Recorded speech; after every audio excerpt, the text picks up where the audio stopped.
വിശ്വസിച്ച നീ എന്റെ മഹത്വം കാണുമെന്ന് ഇത് പകലിലാക്ഷരത്തിൽ തന്നെ ആ വാക്കിൽ തന്നെ ദൈവത്തിന്റെ കരം നമുക്ക് വേണ്ടി വെളിപ്പെടും. ആമേൻ. നീ വിശ്വസിക്ക. എന്റെ കർത്താവ് എനിക്ക് സകലത്തിനും മതിയായവനാണ്. എന്റെ തലമുറയ്ക്ക് എന്റെ കർത്താവ് മതിയായവനാണ്. തലമുറയായി അവൻ അനുഗ്രഹിക്കുമെന്ന് പറഞ്ഞെങ്കിൽ അവൻ അനുഗ്രഹിക്കുന്ന ദൈവമാണ്. എന്നാൽ നീ ഏതിൽ തെറ്റി, ഏതിൽ ഇടറിപ്പോയി, ഏത് വഴിയിൽ നീ കുരുങ്ങിപ്പോയി, ഏത് ചെളിയിൽ നിന്റെ കാല് ചവിട്ടി, ഏത് അനുഭവത്തിൽ നീ പിന്തിരിഞ്ഞു, ഇന്ന് പകൽക്കാലം ഒന്നും മടങ്ങി വരുവാൻ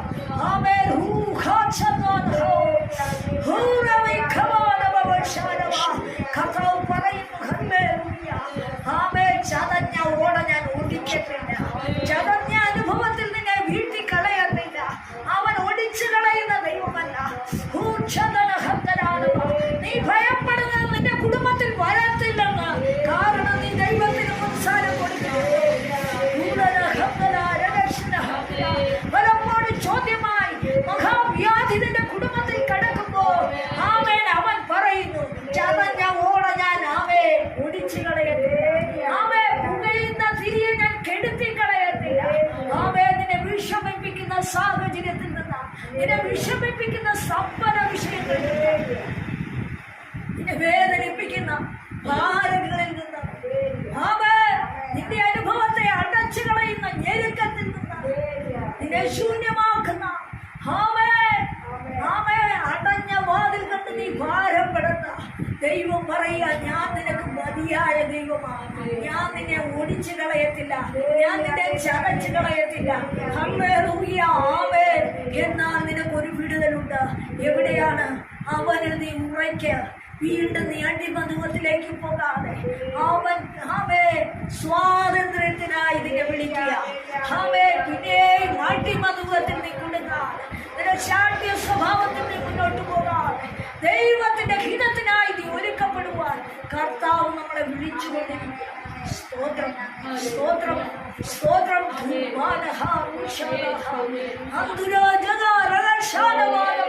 ചില അറ്റങ്ങളിൽ വെച്ച ചില കഷ്ടതയുടെ, ചില വേദനയുടെ, ചില ശൂന്യതയുടെ, ചില കടഭാരങ്ങളുടെ, ചില രോഗങ്ങളുടെ ആറ്റങ്ങളിൽ നിന്നെ കൊണ്ടുപോയിരിക്കാം. അതിന്റെ അറ്റത്ത് നിന്നെ കൂട്ടിച്ചേർക്കുന്ന ദൈവം, നിന്നെ വിടുവിക്കുന്ന ദൈവം, നിന്നെ സഹായിക്കുന്ന ദൈവം. നീ കൃത്യമായി വിശ്വസ്തയോടെ വിശുദ്ധിയോടെ അവനെ വിളിച്ചപേക്ഷിക്ക്. ലോകം പറയുന്നതല്ല നിനക്ക് കാര്യം. ദേശക്കാർ പറയുന്നതല്ല, സഹോദര വർഗം പറയുന്നതല്ല. നിന്റെ കാര്യം ദൈവവുമായിട്ടാണ്, അവനുമായിട്ടാണ് നമുക്ക് കാര്യമുള്ളത്. അവൻ എന്തു പറഞ്ഞു? നിനക്ക് ജീവൻ തന്നവൻ, നിനക്ക് വേണ്ടി മറുവിലയായവൻ, നിന്നെ നിത്യതയിൽ കൊണ്ടുപോകാമെന്ന് പറഞ്ഞവൻ, അവൻ നിനക്ക് വേണ്ടി അവസാനത്തുള്ളിൽ ചോരവനെ ഊറ്റി തന്നവൻ. അവൻ പറയുന്നത് നീ ശ്രദ്ധിക്ക്. കർത്തദാസ് പറഞ്ഞതുപോലെ ഇവിടെയും ആരാധനയുണ്ടല്ലേ? ആടുന്ന ആരാധന കാണാം. ജനം ആടുന്നുണ്ട്. പല ചിന്തയുടെ ഉള്ളിലാ. ദൈവത്തോടുള്ള ഏകാഗ്രതയില്ല, ദൈവവചനത്തിന്റെ വ്യവസ്ഥയില്ല. പലരും എല്ലാ വ്യവസ്ഥയിലും ആരാധനക്കാർ ഇഷ്ടം പോലെ ഉണ്ട്. ഇവിടെയൊക്കെ അത്ഭുതമില്ലേ? ഉണ്ടെന്ന്. ഞങ്ങൾക്ക് ഇതൊന്നും വിശ്വാസമില്ലെന്ന്. ചിലർ പറയും, സ്വർഗത്തിൽ പോയിട്ടുണ്ടോ ഇതൊക്കെ കാണാൻ? സ്വർഗത്തിൽ പോകുമെന്ന് പോയവർ വല്ലവരും വന്നിട്ടുണ്ടോ? അപ്പൊ അവന്റെ സ്ഥിരത എന്തിലായിരിക്കുന്നത്? ഈ ലോകത്തിലെ ജീവിതത്തിൽ എന്തെങ്കിലുമൊക്കെ നടക്കണം. സ്വർഗത്തിൽ പോകണമെങ്കിൽ ഈ ഭൂമിയിൽ വെച്ച് തെറ്റ് ചെയ്തേച്ച് നീ ഒന്ന് മരണക്കിടക്കെ കിടന്നേ.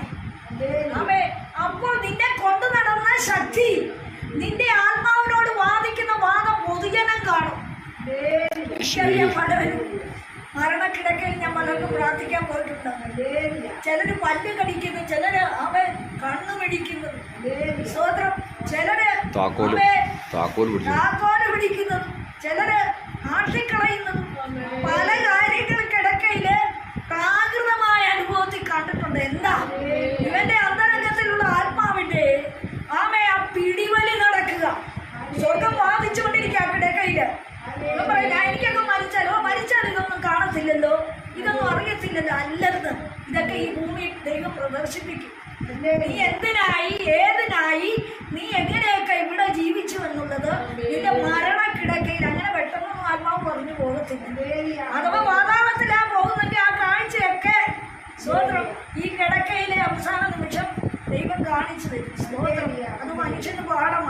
ചിലർ ചോദിക്കും, സ്വർഗത്തിൽ പോയവരാരെങ്കിലും ഉണ്ടോ? അവർ പറഞ്ഞു, വല്ല സ്വർഗത്തിലെ കാര്യം നിങ്ങളോട് പറഞ്ഞിട്ടുണ്ടോ? ഇതൊക്കെ വെറും മൗഢ്യമാണ്, ഇതൊക്കെ വെറും ബദ്ധമാണ് എന്നൊക്കെ പറയുന്നു. പക്ഷേ നിന്റെ ഉള്ളിൽ, ശരീരത്തിന്റെ ഉള്ളിൽ ഒരു ആത്മാവ് ദൈവം സൃഷ്ടിച്ചാക്കിയിട്ടുണ്ട്. കർത്താവ് പറഞ്ഞു, മുൻപേ അവന്റെ രാജ്യവും നീതിയും അന്വേഷിക്കും, അതോടെ സകലവും തരാം. എന്തൊക്കെ തരും? അവേ മനുഷ്യർക്ക് ആവശ്യമായ എന്തൊക്കെ തരും? അവേ അതിനേത് വന്ന് ചോദിച്ച് നസറേത്തിൽ നന്മ വരുമോ, എന്ന നന്മയെ കിട്ടുമോ എന്നൊക്കെ ചോദിക്കുന്നുണ്ട്. പക്ഷേ ദൈവം പറയുക, ഗലാത്യ ലേഖനം 5-ാം അധ്യായം അതിന്റെ 1-ാം വാക്യത്തിൽ എന്താ പറഞ്ഞിരിക്കുന്നത്? ആമേൻ. അതുകൊണ്ട് എന്ത് ചെയ്യണമെന്നാ ദൈവാത്മാവ് ആഗ്രഹിക്കുന്ന? ഗലാത്യർ 5:1. സ്തോത്രം. സ്വാതന്ത്ര്യത്തിനായിട്ട് നമ്മെ സ്വതന്ത്രരാക്കി, ആകയാൽ അതിൽ ഉറച്ചു നിൽപ്പി, അടിമത്തത്തിൽ പിന്നെയും കുടുങ്ങിപ്പോകരുത്. സ്വാതന്ത്ര്യം, ശരീരത്തിന്റെ സ്വാതന്ത്ര്യമുള്ളവരെ കിട്ടിയവര്, രോഗമില്ലെങ്കിൽ, പ്രശ്നമില്ലെങ്കിൽ, പ്രതികൂലമില്ലെങ്കിൽ ഞങ്ങൾക്ക് ഇഷ്ടമുള്ളവർക്ക് പോയി ആരാധിക്കും. ഞങ്ങളെ വീട്ടിൽ ദേവദാസന്മാർക്ക് കയറി ഇറങ്ങണ്ട, ദൈവമക്കൾ കയറി ഇറങ്ങണം. ഞങ്ങൾക്ക് ഒരു ശല്യമില്ലാതെ ഞായറാഴ്ച ഒന്ന് പോയിരുന്ന് ഞങ്ങൾ നല്ലപോലെ കൈയടിച്ചങ്ങ് ആരാധിക്കും. സ്വർഗത്തിന്റെ പ്രസാദമാണോ? നിനക്ക് നിന്റെ കുടുംബത്തില് ക്ലിയറൻസ് നടക്കുന്നുണ്ടോ? നിന്റെ കുടുംബത്തിൽ യഥാർത്ഥമായ സ്വസ്ഥത വെളിപ്പെടുന്നുണ്ടോ? യഥാർത്ഥമായ പൂർണ്ണത ഐക്യത വെളിപ്പെടുന്നുണ്ടോ? നിന്റെ തലമുറ ദൈവത്തെ അനുസരിക്കുന്നുണ്ടോ? നിനക്ക് എവിടെയാ സ്വാതന്ത്ര്യം കിട്ടിയത്?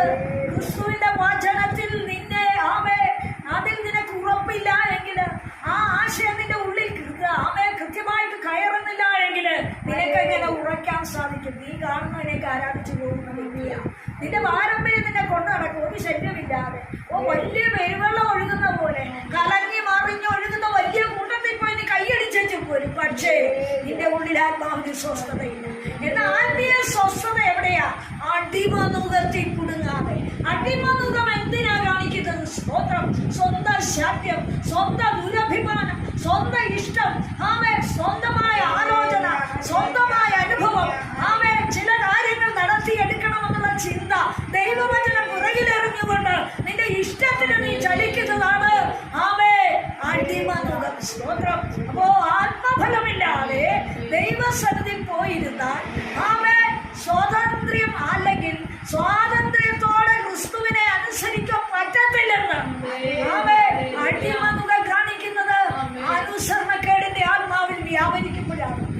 ആമേ, ശാഠ്യവും ദുരഭിമാനവും, ആമേ, വർണ്ണ വ്യത്യാസത്തോടെ, ആമേ, പലതിനെ കുറിച്ച് വിമർശിച്ചും, ആമേ, ദുശ്ശാഠ്യം കാണിച്ചു. സ്തോത്രം. അവിടെ എഴുതിയിരിക്കുക ഗലാത്യ ലേഖനത്തില്, നിങ്ങൾ ഉറച്ചു നിൽപ്പീൻ. ദൈവസന്നിധിയിൽ വിശ്വാസത്തിന്റെ തീഷ്ണതയ്ക്ക് നിനക്കൊരു ഉറപ്പ് വേണം. എന്റെ ദൈവം എന്നെ അറിയുന്നു, എന്റെ വാക്ക് കേൾക്കുന്നു, എന്റേതായ ചിന്തകൾ അവൻ പൂർണ്ണമായി ഗ്രഹിക്കുന്നു, എന്റെ പോക്കും നടപടികളും അവന് മനസ്സിലായിരിക്കുന്നു. അവൻ അറിയാതെ ഒന്നും എന്റെ ജീവിതത്തിലില്ല എന്ന് നിന്റെ ഹൃദയത്തിൽ ഉറയ്ക്കണം. എങ്കിൽ മാത്രമേ ക്രിസ്തു വിശ്വാസത്താൽ നിങ്ങളുടെ ജീവിതങ്ങളിൽ വസിക്കത്തുള്ളൂ. അവൻ ഇരമ്യ പ്രവചനത്തില് 9-ാം അധ്യായത്തിന്റെ 3-ാം വാക്യത്തിൽ എന്താ പറയുന്നത്? സ്തോത്രം. വ്യാജത്തിനായിട്ട് നാവും വില്ല് പോലെ കുലയ്ക്കുന്നു. അപ്പോ ആത്മപ്രകാശനം, ദൈവത്തിലുള്ള ഉറപ്പില്ലെങ്കിൽ ഒന്ന് അവരുടെ നാവിനെ വ്യാജത്തിലേക്ക് കൊണ്ടുപോവുകയാണ്. സ്തോത്രം. രണ്ടാമത്തെ കാര്യം, അവർ സത്യത്തിനായിട്ടല്ല ദേശത്ത് പല വീര്യം പ്രവർത്തി അവർ ചെയ്യുന്നുണ്ട്, പക്ഷേ സത്യ അനുഭവത്തിലല്ല അവർ ചെയ്തുകൊണ്ടിരിക്കുന്നത്. അടുത്തത്, അവർ ഒരു ദോഷം വിട്ട് മറ്റൊരു ദോഷത്തിന് പുറപ്പെടും. ആത്മഫലമില്ലാതെ ദോഷങ്ങൾ അവരുടെ ജീവിതത്തിൽ പെരുകിക്കൊണ്ടിരിക്കുന്നു. അടുത്തത്, അവർ എന്നെ അറിയുന്നില്ല എന്ന് യഹോവയുടെ കണ്ടോ? അപ്പോ അവരുടെ നാവ് കൊണ്ട് ദോഷം ചെയ്യുന്നു, അവർ പാപത്തിനായിട്ട് ഓടുന്നു, ഒരു ദോഷം വിട്ട് മറ്റൊരു ദോഷത്തിലേക്ക് കിടക്കുന്നു. അവരുടെ ജീവിതത്തിൽ സത്യമില്ല, അവരെന്നെ അറിയുന്നില്ല. എന്നാൽ അതിന്റെ 6-ാം വാക്യത്തിൽ എന്താ പറഞ്ഞിരിക്കുന്നത്? യേശുവിന്റെ നാമത്തിൽ വാസം വഞ്ചനയുടെ നടുവിലാവുന്നു. വഞ്ചന നിമിത്തം അവർ എന്നെ അറിവാൻ നിരസിക്കുമോ? ഇങ്ങനെയുള്ള ജനത്തിന് വഞ്ചന ഉള്ളിലിരിപ്പുണ്ട്. നമ്മളാരെയും വഞ്ചിക്കാൻ പുറത്തു പോകുന്നില്ല, നമ്മളാരെയും വിധിക്കാൻ പുറത്തു പോകുന്നില്ല, നമ്മളാരെയും ചതിക്കാനും പുറത്തു പോകുന്നില്ല. പിന്നെ വഞ്ചന എങ്ങനെ കയറി? ദൈവത്തെ നിരസിച്ചാൽ, ദൈവഹിതം നിരസിച്ചാൽ, ദൈവത്തിന്റെ വചനം ആട്ടിക്കളഞ്ഞാൽ, അതൊന്നും അല്ല കാര്യം. ഞാൻ ചിന്തിക്കുന്നതും ഞാൻ പറയുന്നതും, ഞാൻ പ്രവർത്തിക്കുന്ന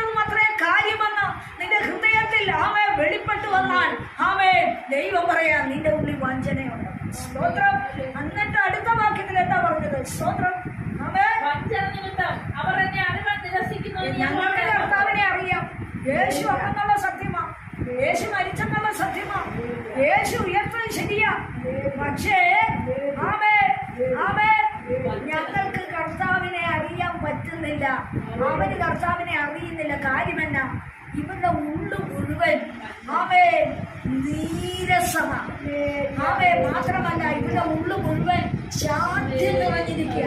ഇവരുടെ ഉള്ളു മുഴുവൻ പലപ്പോഴും തെറ്റുന്ന അനുഭവത്തിലിരിക്കുക.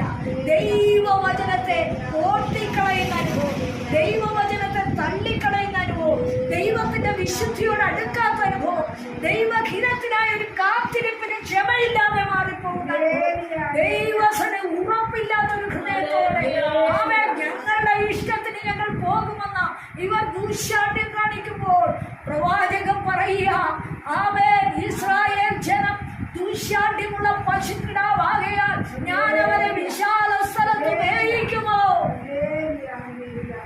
പലരും എന്നെ വിളിച്ചു പറയാറുണ്ട്, പ്രശ്നങ്ങളാണ്, പ്രതികൂലമാണ്, രോഗമാണ്, കടഭാരമാണ്, യഥാർത്ഥമായി സന്തോഷം കിട്ടുന്നില്ല, തലമുറ തെറ്റിപ്പോകുന്നു, കർഷകയിലാണ്, തൊഴിലിന്റെ പല വിധത്തിലുള്ള അലക്കൽ ബാധിച്ചുകൊണ്ടിരിക്കുന്നു, ഒരു വിധത്തിലും മുന്നേറുവാൻ സ്വസ്ഥമാകുന്നില്ല, കടഭാരം കയറി വരുന്നു, ഭയങ്കര ഭീതിയാകുന്നു, വ്യക്തി നടപടി അടുത്തു വരുന്നു, ഞങ്ങൾ ഭയപ്പെടുന്നു എന്ന് പറയുന്ന ദൈവത്തിന്റെ ജനമേ, നീ അവനെ അറിഞ്ഞ് വിശ്വസിച്ചെങ്കിൽ, അവനിൽ ആശ്രയിച്ച് നീ മുന്നോട്ട് വരുമെങ്കിൽ, അവൻ എന്റെ ദൈവമാണ്, അവൻ എനിക്ക് വേണ്ടി തന്നത് വലിയൊരു മാറുവിലയാണ്.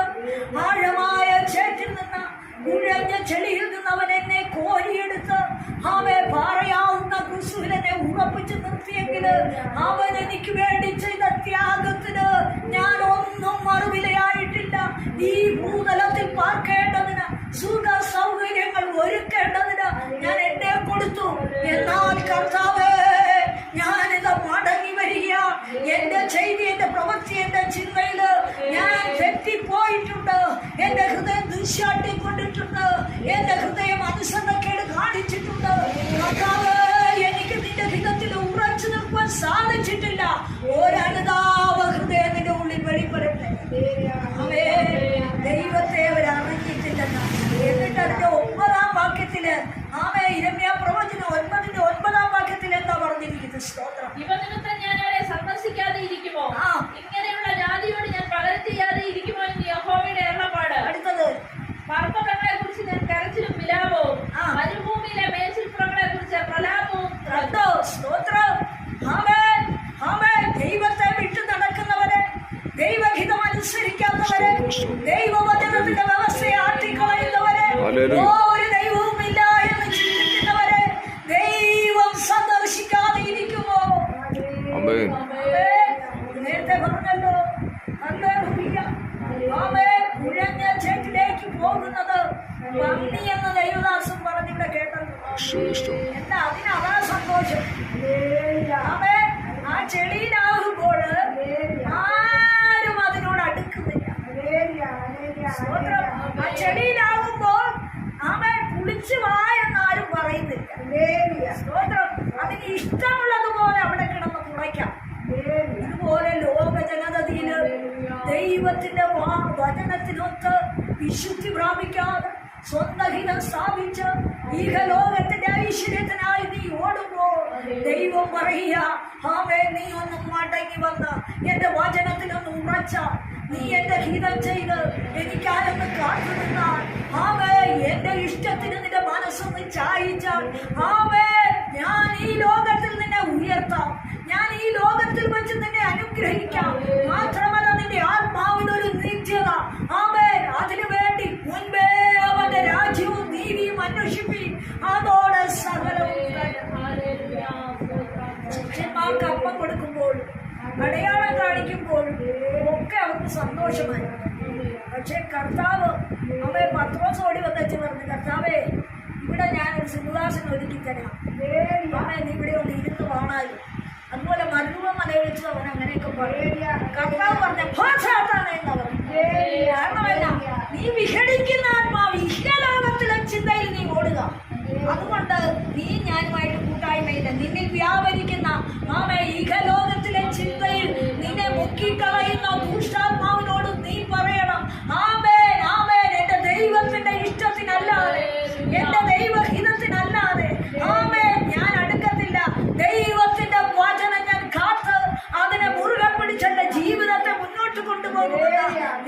ഉത്സാഹമുണ്ടെങ്കിൽ നിന്റെ ഹൃദയത്തെ അറിയുന്ന ദൈവം നീ കഷ്ടപ്പെടുവാൻ അനുവദിക്കത്തില്ല, നീ അലഞ്ഞു പോകുവാൻ അനുവദിക്കത്തില്ല, നിന്റെ തലമുറ വഴിവിട്ടു പോകുവാൻ സമ്മതിക്കത്തില്ല. നീ ചിന്തിച്ച് എത്രയോ കുടുംബങ്ങളിൽ ആമേ വിശ്വസിക്കുന്ന ജനത്തിന്റെ വിശ്വാസിയായി ഇറങ്ങിത്തിരിച്ച ജനത്തിന്റെ തന്നെ തലമുറകൾ കഷ്ടത അനുഭവിക്കും. അവർ തെറ്റിക്കിടക്കുന്നു, മറ്റു പല വിഷയങ്ങളിൽ അവർ അഡിക്റ്റായി കിടക്കുന്നു. എന്തുകൊണ്ട്? ആമേൻ ആമേൻ ആമേൻ. നീ വിശ്വാസി എന്ന് പറയുമ്പോ, നീ ദൈവഹിതം ചെയ്യുന്നു എന്ന് പറയുമ്പോ, ദൈവത്തിന്റെ വചനം കാക്കുന്നു എന്ന് പറയുമ്പോ, ആമേൻ പകൽക്കാലം നീ ഒന്ന് തിരിഞ്ഞ് ചിന്തിക്കുക. നിനക്ക് ദുശാഠ്യം ഉണ്ടായിരുന്നു, നിനക്ക് ആത്മാവിന്റെ വിരുദ്ധ ഫലങ്ങൾ ഉണ്ടായിരുന്നു. ആമേൻ. നീ ദൈവഹിതം അന്വേഷിച്ചിട്ടുണ്ടോ? ദൈവത്തിന് പ്രസാദമായ നിന്റെ ശരീരാത്മദേഹിയെ നീ സമർപ്പിച്ചിട്ടുണ്ടോ? ഒരു മടങ്ങി വരവിന് കർത്താവേ, അവേ ഞാൻ വഞ്ചനയുടെ നടുകയാണ്. വഞ്ചിക്കുന്നില്ല നമ്മളെ ആരെയും, നമ്മൾ വിശ്വാസി ആരെയും വഞ്ചിക്കുന്നില്ല. എന്നാൽ വഞ്ചനയുടെ അനുഭവം എന്താ കർത്താവ് പറയുന്നത്? അവേ ദൈവഹിതം വിട്ട് നീ ചലിക്കുന്നത് അത് വഞ്ചനയാണ്. അവേ ദുശാഠ്യമുള്ള ആത്മാവാണ്. അവേ ദൈവസന്നിധിനെ കൊണ്ട് മടങ്ങി